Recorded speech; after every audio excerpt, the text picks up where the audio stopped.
merci de votre présence estivale. Désolé d'avoir interrompu les vacances de certains pour ce conseil municipal, mais on avait besoin de faire passer certains documents, mais j'y reviendrai plus tard. Je vous propose d'abord de déclarer la séance ouverte et de nommer Jeanne-Marie Binot comme secrétaire de séance. Est-ce qu'il y a des oppositions? Non. Donc si Madame Binot veut bien procéder à l'appel.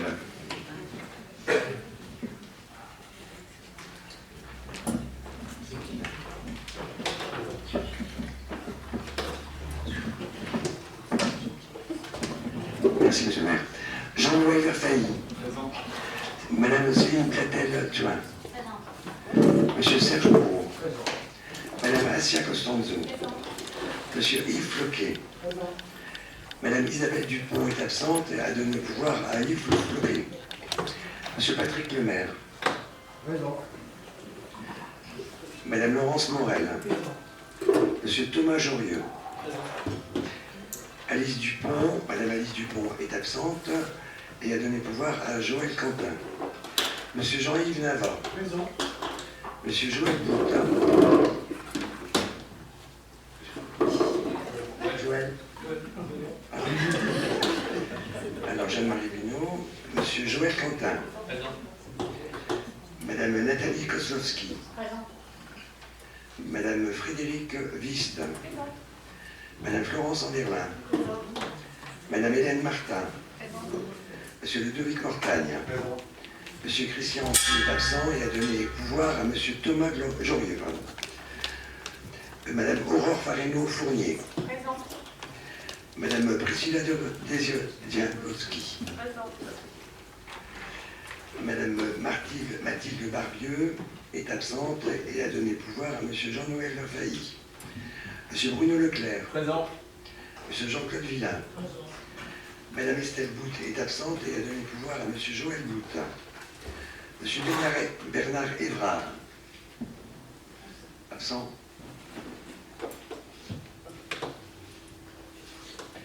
Madame Thérèse Zaoui. Présente.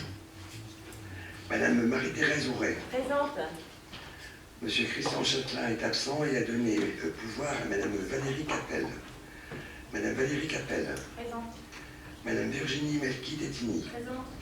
Monsieur Serge Lecadir. Absent. Voilà, c'est tout.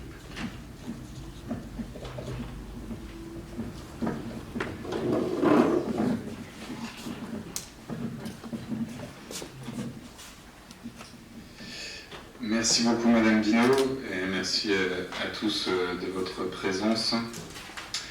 On va passer à l'approbation du procès-verbal du dernier conseil municipal du 9 juin. Est-ce qu'il y a des remarques? Non. Des abstentions? Des votes contre? Merci beaucoup. Alors, quelques petits propos liminaires. Tout d'abord, déjà, pour vous remercier d'être présent, puis vous expliquer un peu les raisons de ce conseil estival qui n'était pas prévu. Mais on avait un appel d'offres sur les marchés d'espaces verts. On s'est rendu compte, en fait, que dans la délibération qui donne la délégation de pouvoir au maire, on avait oublié cette partie-là dans les délégations. Et du coup, j'avais pas la délégation pour signer le marché, on était obligé de la faire valider par le conseil municipal. Et comme ce serait bien qu'on puisse tondre les espaces verts avant mi-septembre, quand on fera notre prochain conseil municipal, c'est pour ça que je me suis permis de vous réunir ce soir et je vous remercie de votre présence aussi nombreux. Donc vous verrez que dans les délibérations, on a aussi modifié cette partie, enfin cette délégation des pouvoirs au maire pour qu'elle ait pu vous reconvoquer dans ce genre de situation. Et on profite d'ailleurs pour excuser M. Évrard qui n'est pas présent aujourd'hui et qui n'était pas présent non plus en CAO ce matin et qui est souffrant ces jours-ci. On lui souhaite un prompt rétablissement. Un petit point d'abord sur les conditions climatiques que nous vivons, puis sur donc la mobilisation des élus et des agents du CCAS, notamment pour faire face à cet épisode de canicule. On a un travail qui est fait de qualité par les agents, notamment pour appeler les personnes âgées isolées, pour elles, savoir si elles se portent bien, si on peut les aider d'une manière ou d'une autre, et puis ça peut être aussi en complément par rapport à certains de leurs besoins, par rapport au dispositif de leur civique qui a été mis en place l'année dernière, mais il y a eu un gros travail de fait au niveau du CCS avec les équipes d'Alice Dupont sur le fait de faire un fichier de recensement qui a été utilisé à l'époque au moment du Covid en fait pour avoir ce fichier de personnes qui sont soit âgées, soit fragiles, soit sensibles d'une manière générale. Et donc on a pu l'utiliser à nouveau et puis essayer de l'étoffer. Ce sera aussi un des sujets dans la convention qu'on a avec le département sur ce sujet et qu'on passe du coup aujourd'hui également. Mais en tout cas, c'est un vrai défi, cette adaptation de nos villes qui sont extrêmement minérales à ces phénomènes de forte chaleur. C'est aussi pour ça que dans la plupart des projets qu'on développe, on intègre cette dimension d'îlot de fraîcheur. Ça a été le cas sur la nouvelle école de la Briquette, où on a un parc qui est intégré au sein de l'école. C'est le cas sur le projet de réhabilitation de la place qui fait un espace extrêmement large pour le côté paysager et arboré. Et puis bien sûr le projet de parc urbain le long de l'Arbonnel qui permettra d'avoir un espace de fraîcheur et de respiration pour les Marlysiens dans cet espace qui est pas uniquement la ville de Marly, hein, c'est l'ensemble du Valenciennois qui est extrêmement minéral d'une manière générale et qui, avec les fortes chaleurs, la réverbération du soleil sur le macadam est extrêmement pénible à supporter pour les uns et pour les autres. Un bref retour sur les cérémonies du 13 et du 14 juillet qui sont extrêmement bien déroulées dans notre ville et c'était un franc succès. Donc remercier tous les agents qui ont contribué à la réalisation, que ce soit dans les services faits, la police municipale aussi qui a été sur le pied de guerre pendant plusieurs jours et qui a permis que tout se déroule sans aucun incident. Donc un grand merci pour beaucoup dans le succès de cette manifestation, plus les 2 ans d'absence de ces retrouvailles annuelles qui avaient été contrariées par la crise sanitaire. Donc en tout cas on peut s'en féliciter. Je crois que le feu d'artifice aussi a été salué par l'ensemble des Marlysiens qui ont pu y assister, et extérieurs d'ailleurs. Voilà, c'était une très belle manifestation. Et puis à cette occasion, on a eu également la présence et la visite amicale d'une délégation de notre ville jumelée de Letzko. C'était très sympathique aussi, puisque l'année prochaine, on va fêter les 50 ans de ce jumelage, et donc on va pouvoir... On a eu des réunions de travail pour préparer cet anniversaire et puis voir comment on peut réanimer ce jumelage qui était un petit peu atone depuis quelques années, parce que un jumelage c'est assez lourd à faire vivre, on fait des jolies signatures, des conventions d'accords, mais après pour le faire vivre et surtout pour en faire profiter l'ensemble de nos concitoyens, c'est beaucoup plus compliqué, puis ça demande à la fois du travail des équipes ici et puis également des financements. On a travaillé sur des pistes pour aller chercher des financements européens pour permettre des échanges. Parce que si un jumelage, ça se résume à quelques visites ou quelques rencontres entre élus, c'est intéressant, mais c'est pas suffisant pour justifier de la pertinence de ce genre de jumelage. Et là, on a un vrai travail de qualité avec des appels à projets européens qui sont envisagés pour trouver les financements, pour qu'on puisse avoir des échanges sur le plan sportif, culturel. En tout cas que ça bénéficie au plus grand nombre de nos administrés marlysiens, et puis également pouvoir accueillir des délégations de jeunes ou moins jeunes polonais chez nous. Je tiens à remercier tout particulièrement Aurore Fournier qui s'est particulièrement investie pour le succès de ces 3 jours de rencontres avec cette délégation polonaise. Un petit point rapide également sur les travaux, puisque les travaux sur le carrefour de Romainville ont débuté, qu'on a les travaux sur le reste de l'avenue qui sont prévus pour débuter à partir de février 2023, qu'on a organisé donc 2 réunions publiques, une quinzaine de jours pour présenter le projet de réaménagement à la fois de l'avenue Marius et puis aussi de la place, avec d'un côté les commerçants et de l'autre l'ensemble de la population, avec la présentation également du coup du planning des travaux. Donc sur l'avenue, on est sur démarrage février 2023 et fin en janvier 2024. Et sur la place, démarrage à peu près juin 2023 et fin juin 2024. Il y aura 2-3 mois complémentaires sur les 2 phases pour l'aménagement du mobilier urbain, ce genre de choses, mais en tout cas, on va avoir l'utilisation et la jouissance de ces espaces publics dans les délais que je vous ai indiqués. C'était vraiment 2 réunions qui étaient très intéressantes, avec des projets qui ont été très bien accueillis par la population, avec plus une notion de travaux qui est beaucoup plus importante par rapport aux commerçants, bien sûr, qui vont subir des fortes nuisances et dégradations de leurs conditions de travail pendant les travaux, mais ça a été également largement évoqué avec eux, et aussi tout ce qui est mécanisme d'indemnisation qui ont été mis en place avec Valenciennes Métropole et sur lesquels on est revenu largement avec eux, avec une forte mobilisation aussi.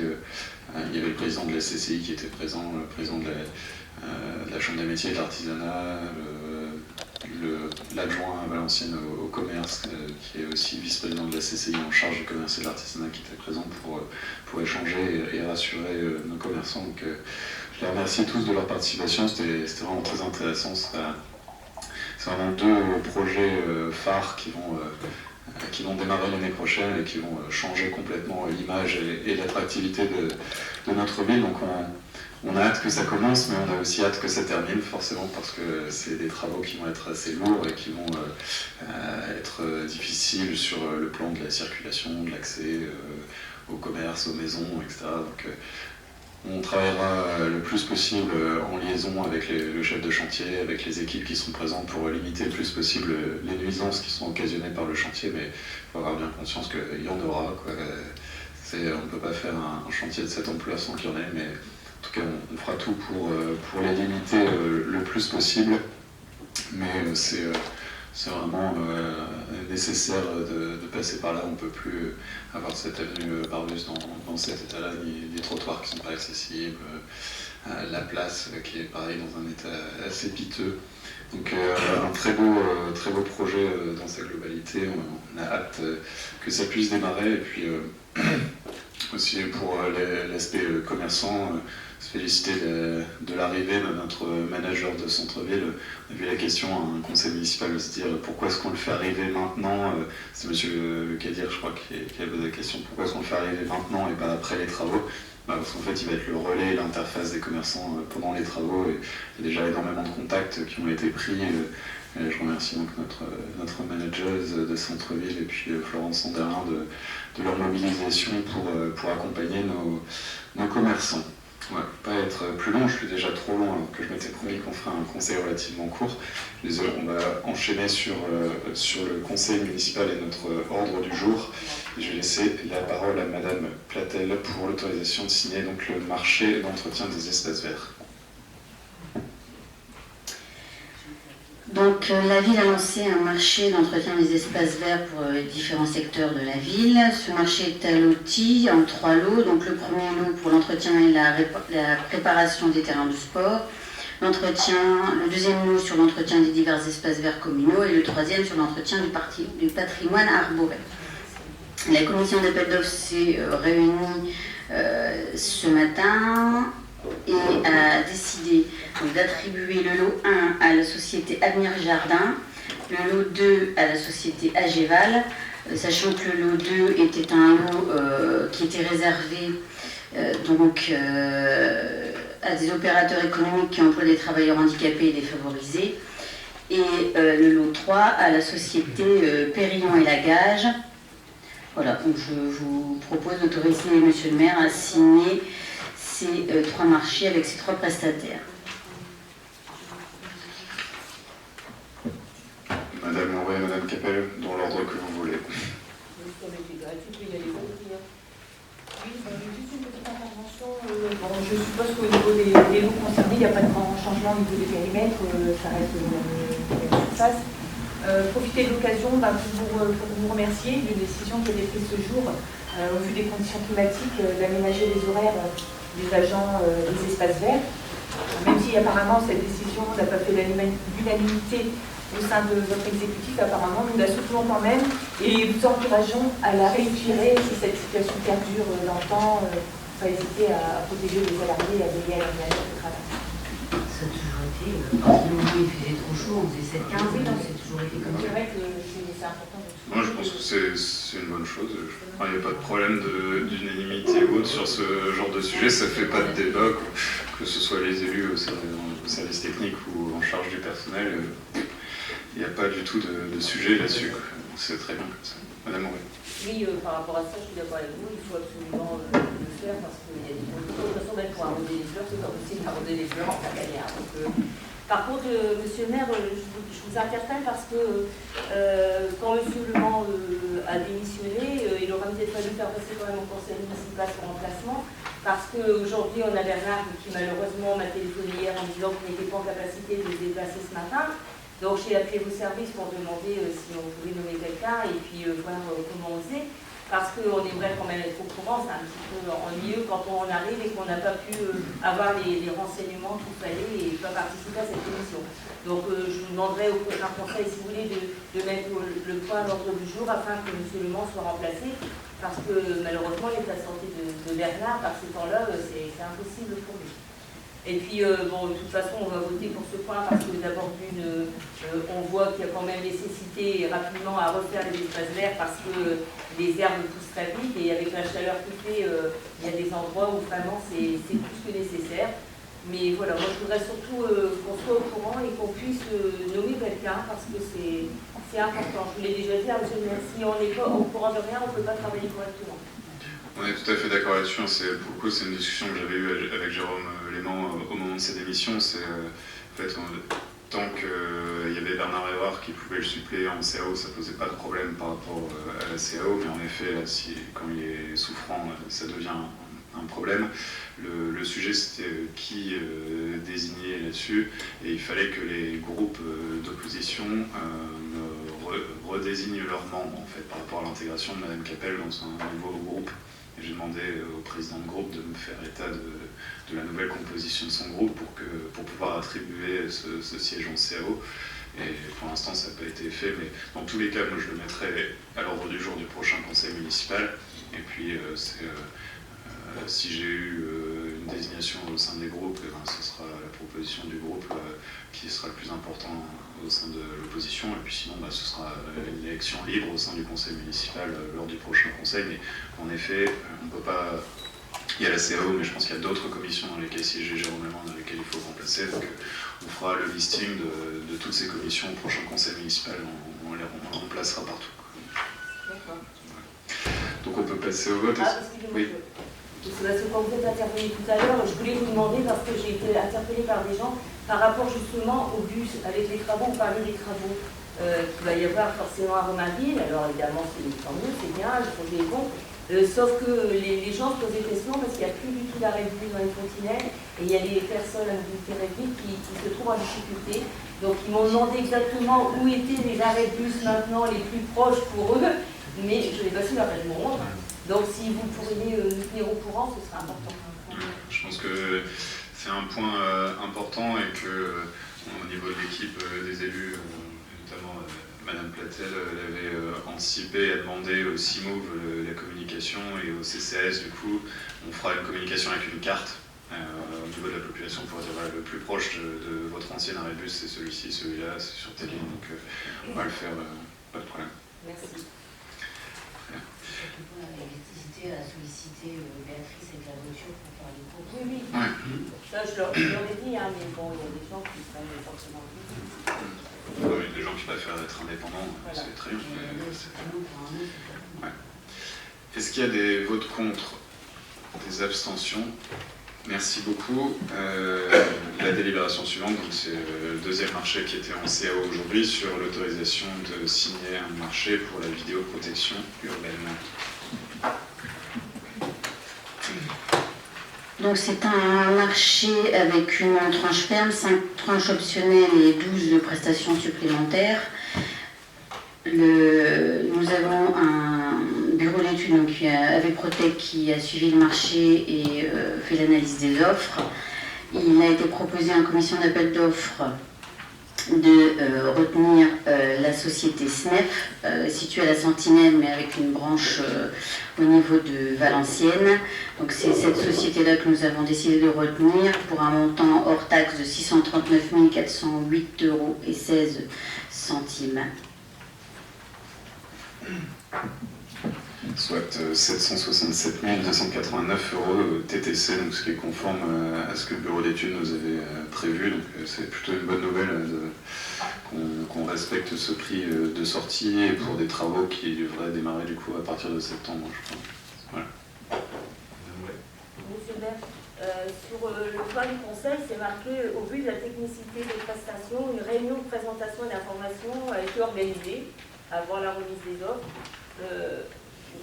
C'est bien, hein, mais le problème, vous voyez, c'est toujours ça, on est au courant de rien. En fait, on est au courant quand on va au conseil municipal, et ça nous gêne un peu parce que si on veut être une opposition constructive... Non, mais c'était pas une réunion pour les élus, en fait.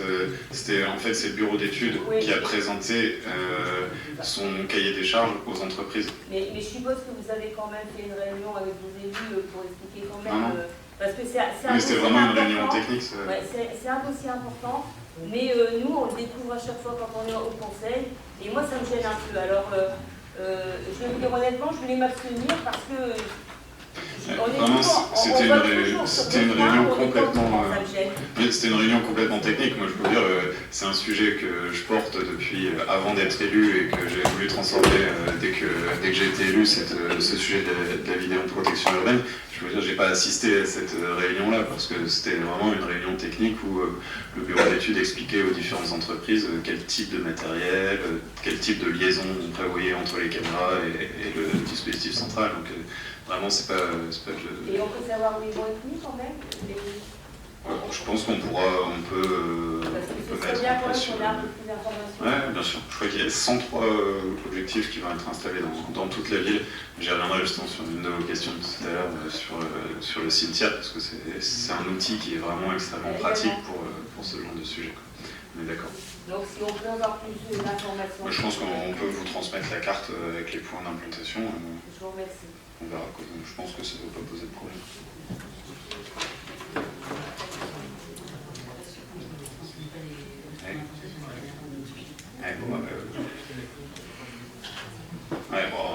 On verra quand on aura les autorisations de la préfecture, de la CNIL, des choses comme ça, mais de toute façon, on vous transmettra sous couvert de la confidentialité des données que vous apprécierez en tant qu'élu. C'est pas un document public, c'est un document qui sera à votre usage personnel comme élu. Voilà, c'est tout. Juste une petite question. Ce sera uniquement des caméras fixes, il n'y aura pas de caméras mobiles qui pourront bouger en fonction des événements. Non, on n'en avait pas mis dans ce marché. Ouais, unique. On a déjà des dispositifs de caméras mobiles qu'on utilise, notamment pour les dépôts sauvages. Là, c'est des caméras fixes, des caméras lecture de plaques d'immatriculation et autres. Il y a une partie accès de ville, qui sont vraiment des données hyper importantes, notamment pour la police nationale. On a sécurité de certains secteurs plus sensibles en termes de délinquance, et on a aussi tout ce qui est protection des équipements publics, forcément, et protection des zones résidentielles pour des questions plus de cambriolage. À Marly, on a énormément de résidences qui sont plutôt bien fermées, en fait, où il y a une seule entrée, quelquefois une seule caméra, ça permet de couvrir une résidence et de savoir qui entre et qui sort de telle résidence. Donc, avec un maillage aussi dense que celui qu'on a mis en place, on aura une vision de l'ensemble de ce qui se passe sur la ville, notamment en termes de prévention des cambriolages. C'est un sujet d'ailleurs en période estivale. Je pense que c'est quelque chose qui sera extrêmement précieux pour nous. Je pense que l'effet dissuasif aussi sera extrêmement fort. Est-ce qu'on peut passer au vote sur ce point? Est-ce qu'il y a des abstentions? Des votes contre? Merci beaucoup. Donc la délibération suivante, c'est celle qui concerne les délégations qui me sont consenties par le conseil municipal. Donc on a réactualisé pour qu'on évite de vous convoquer en plein mois de juillet. Je ne sais pas si vous avez des interventions sur cette délibération. Oui. Je m'excuse, mais j'allais dire qu'aujourd'hui c'est toujours la même chose, mais je le répète. C'est bien qu'il y ait des délégations et c'est normal qu'il y ait des délégations au maire. C'est pas un souci. Le problème, c'est qu'on est déjà au courant de rien, et plus on va passer les délégations, et moins encore on sera au courant. Moi, je vous demande quand même, monsieur le maire, de réfléchir, de faire des commissions et de nous tenir informés quand même de ce qui se passe dans la ville. Parce que vous voyez, moi, je me fais attraper par les gens, on me pose des questions, je suis incapable de répondre parce qu'on n'a pas d'éléments. Et ça me gêne fortement. Donc moi, je veux bien être une opposition constructive, je veux bien qu'on travaille correctement, mais dans ces conditions-là, on ne peut pas. Ça, là-dessus, il n'y a pas de souci, mais là, on est vraiment sur des questions qui sont plus techniques qu'on délègue au maire. Et vous, à chaque fois, on a le relevé de toutes les décisions du maire qui sont dans le conseil municipal. Donc, non, mais après, j'entends votre remarque, mais je pense qu'elle ne concerne pas forcément ce genre de point-là. Parce que là, on est vraiment sur des éléments techniques. On vote pour les décisions du maire, évidemment. De toute façon, vous avez toujours voté pour les décisions du maire. C'est des choses qui passent à... En fait, c'est pas gênant. En soi, c'est pas gênant. Moi, ce qui me gêne le plus, c'est que il y a plein de points là où on vous donne forcément... on pense à vous donner délégation, c'est pas un souci. Mais à côté de ça, on n'est jamais au courant. Et moi, ça me gêne un peu, le maire. Il va falloir quand même qu'on essaye de travailler autrement parce que sinon, sinon moi je vais dire honnêtement, avant de venir, moi je m'étais dit, je m'abstiens surtout parce que j'en ai marre, on n'est jamais au courant de rien. Après je réfléchis quand même et je me dis qu'il y a des points importants et qu'il faut le faire. Mais je pense que là-dessus, il faut... travaillons autrement. Non, je pense que là, c'est pas le sujet de cette délibération-là, mais après, sur le fait de travailler autrement et de trouver un mode de travail entre la majorité et l'opposition, ça, il n'y a pas de souci. Je pense que... par exemple, on s'est rencontrés il n'y a pas très longtemps pour échanger sur un certain nombre de points. Il y a un sujet... Non, mais justement, il y a un sujet sur lequel on a discuté. Je vous ai dit que j'allais prendre des éléments supplémentaires par rapport au retour que vous me faisiez de la population. Bon, le lendemain, vous faites un courrier à tous les riverains. Mais non, vous avez dit que vous étiez d'accord. Non, oui, mais j'ai dit que j'allais demander sur le retour du sondage s'il était représentatif de la population ou pas de cette rue-là. Quand on s'est croisés 2 jours après dans la salle des fêtes, on en a reparlé, je vous ai dit, si je vais regarder si le sondage était vraiment représentatif de la population de la rue ou pas. Non, c'était déjà fait, vous avez déjà fourni. Ah oui, d'accord. Mais sauf que vous, je vous réponds ça, vous me dites merci, on en discute, et puis le lendemain, vous faites un courrier à tous les riverains. Bon, c'est pas non plus... Ce que vous nous aviez dit, mais non, je vous ai dit que j'allais regarder, justement. Non, vous n'avez pas dit ça, je suis désolée.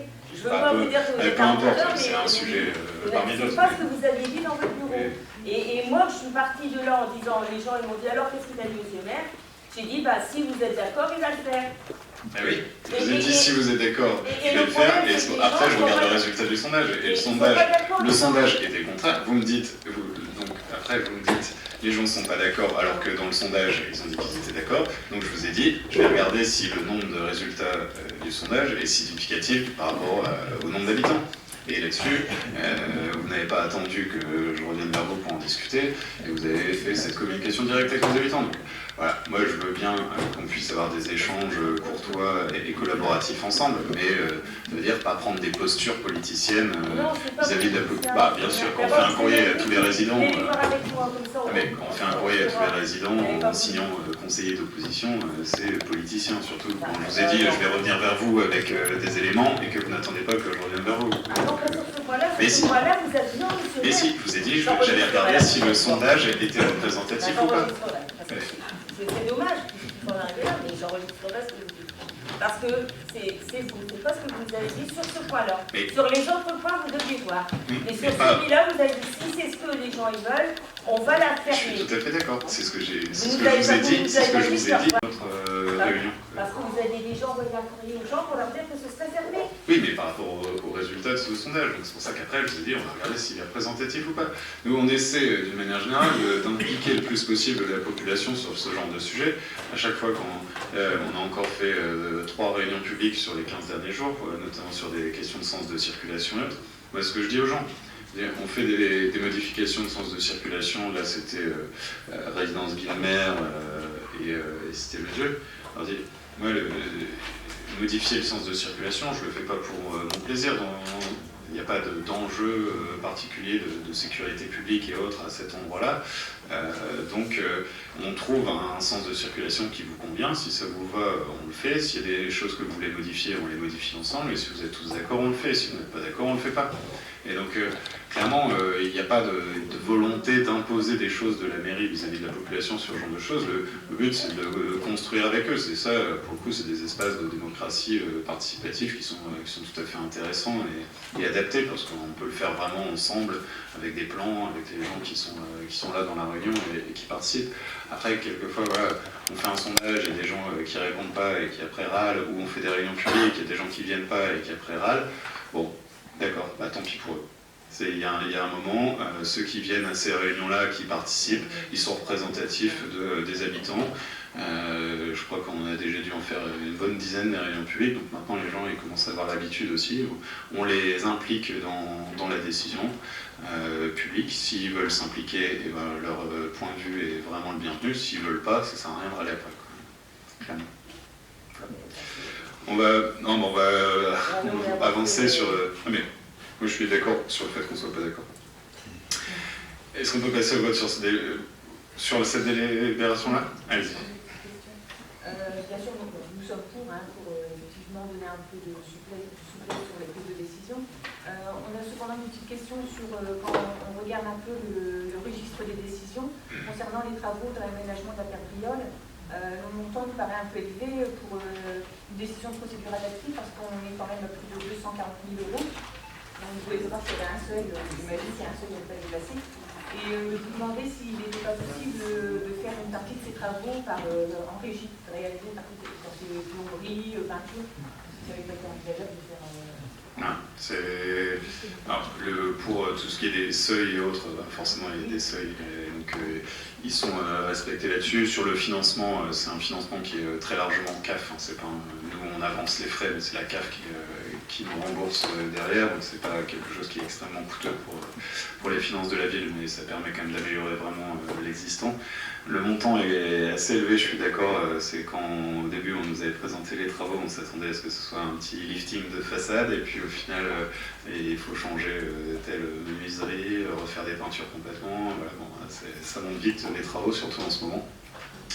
Donc oui, sur le fait de faire ce genre de travaux en régie, on est tout à fait favorable, en fonction de la mobilisation des équipes aussi sur les différents points.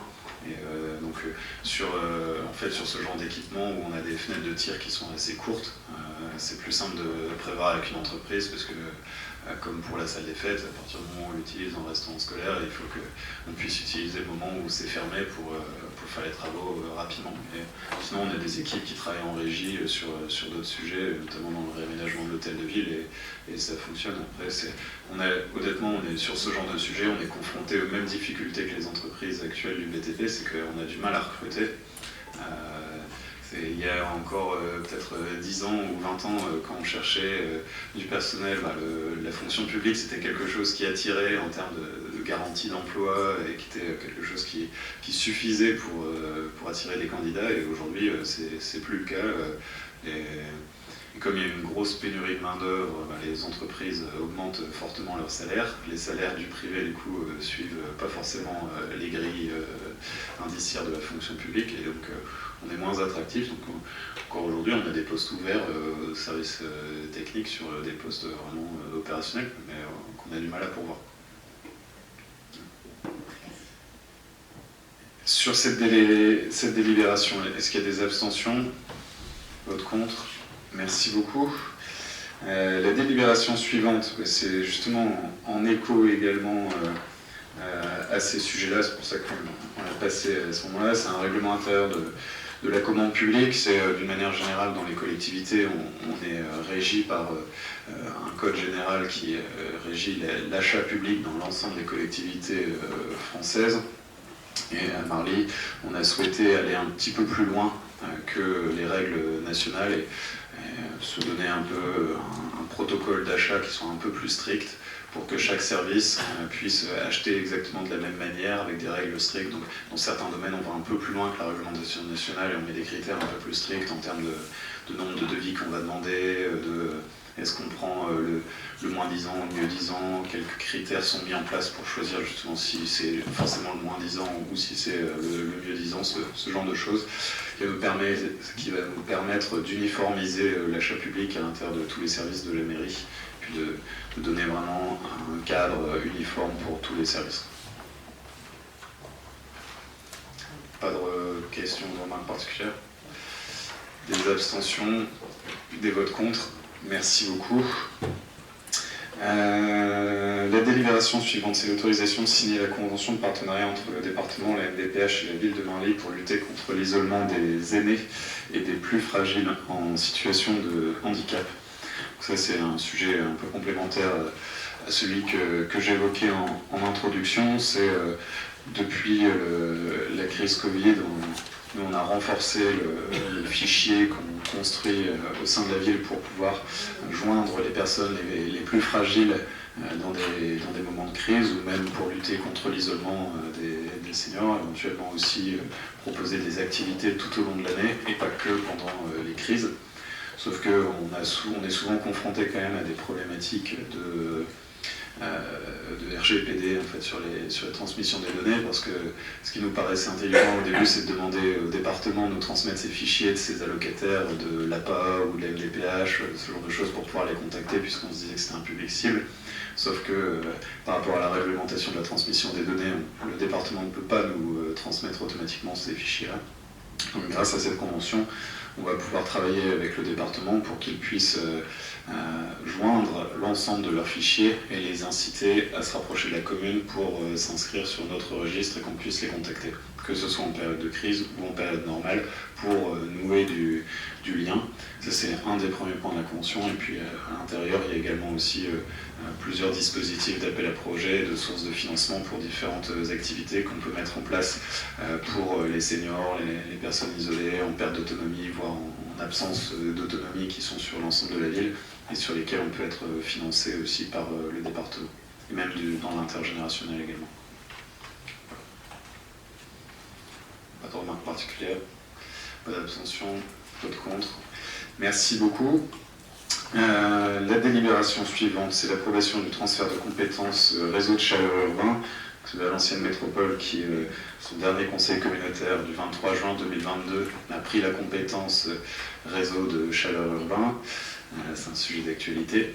Et donc, en fait, le principe, c'est d'essayer de mettre en place un réseau de chaleur urbain qui transforme l'énergie fatale des entreprises type LME, Atri ou Ascoval, enfin des entreprises qui, dans leur process industriel, produisent énormément de chaleur pour qu'on puisse réutiliser cette chaleur et qu'elle ne soit pas perdue, mais qu'elle puisse intégrer un réseau de chaleur urbain.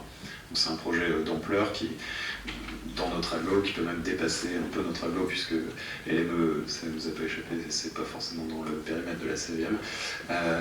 Mais du coup, c'est la CVM qui prend la compétence sur les réseaux de chaleur urbain, et donc nous, on doit acter le fait qu'on ait transféré cette compétence à la CVM.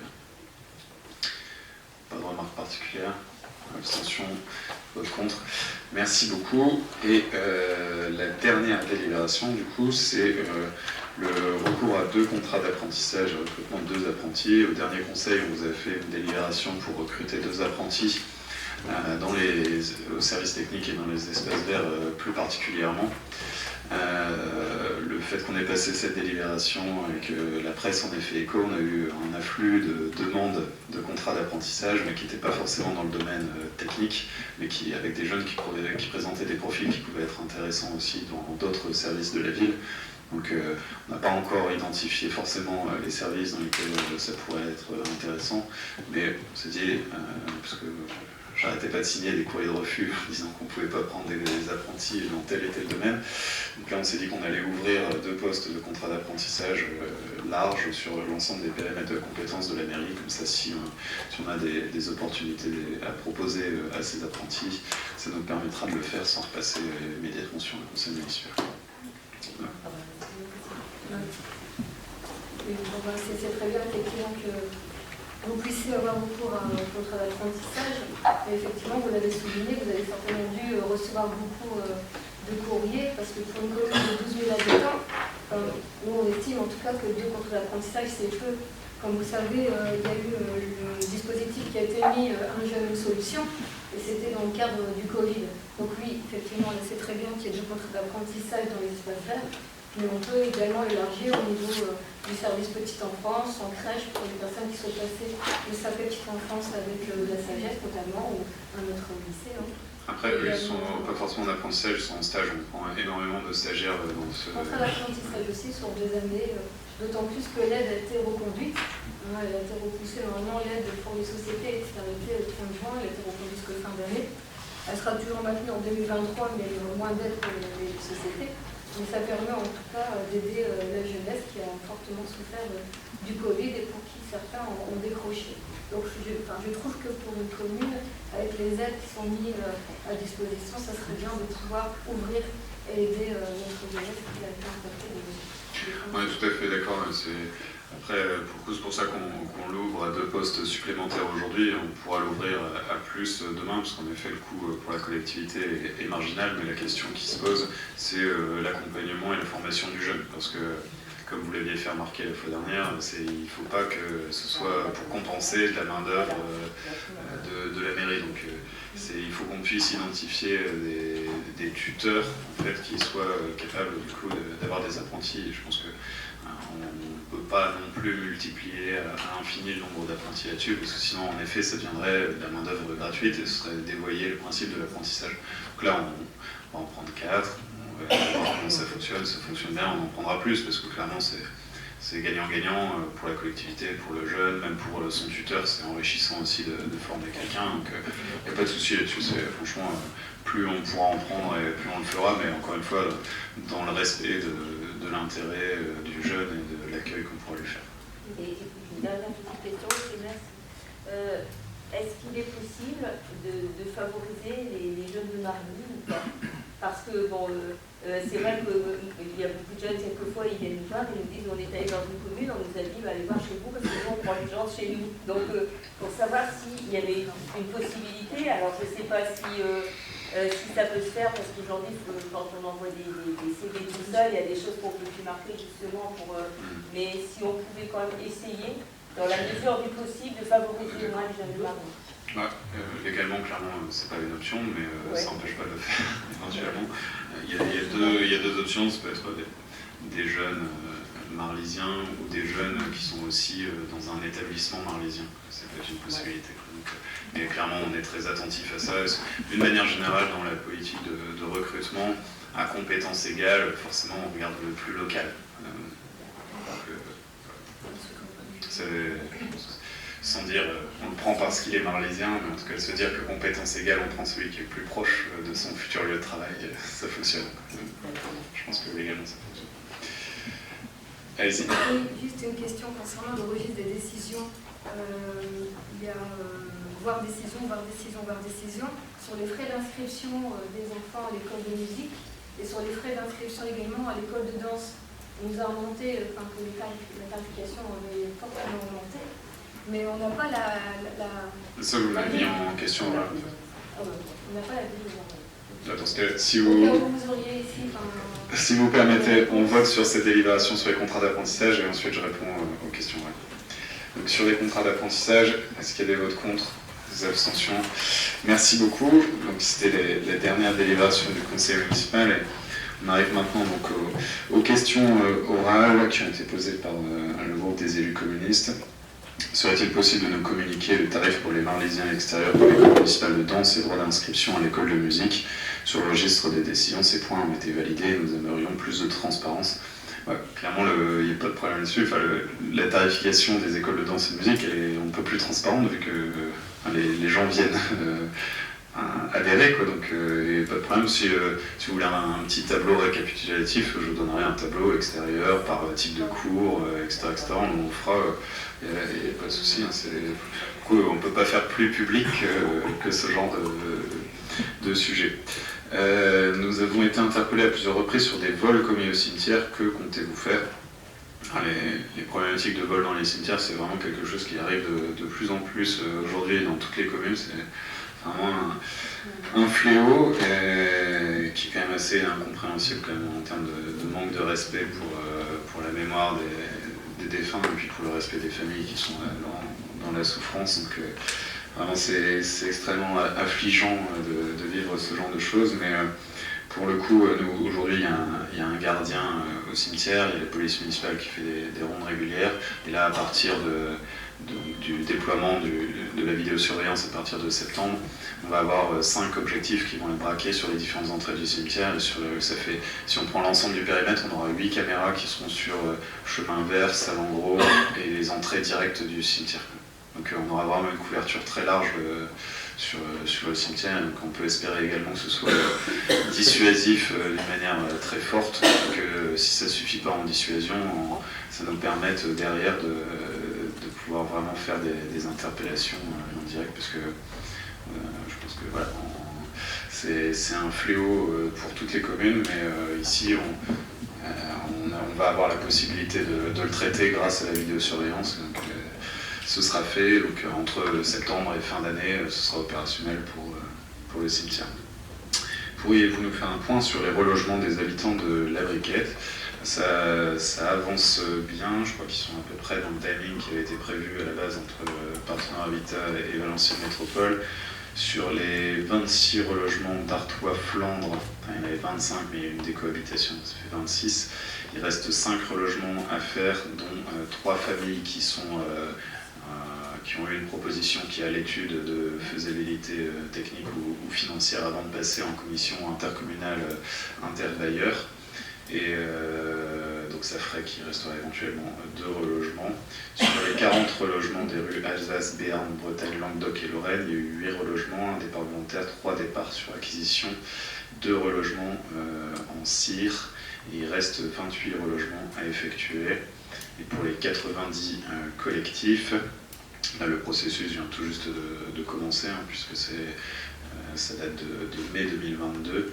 Et donc il y a 6 familles qui ont été relogées, on a eu 2 départs volontaires et on a 7 familles qui sont aujourd'hui en étude de dossier pour un passage en cire prochainement. Voilà. Les chiffres sur les relogements? Oui, bien sûr. Pas de problème. On vous met ça dans le casier avec la fiche sur les tarifications. Merci. Très bien. Et bonnes vacances à vous. Désolé pour ceux à qui j'avais demandé de revenir et d'interrompre les vacances. Reposez-vous bien et rendez-vous à la rentrée.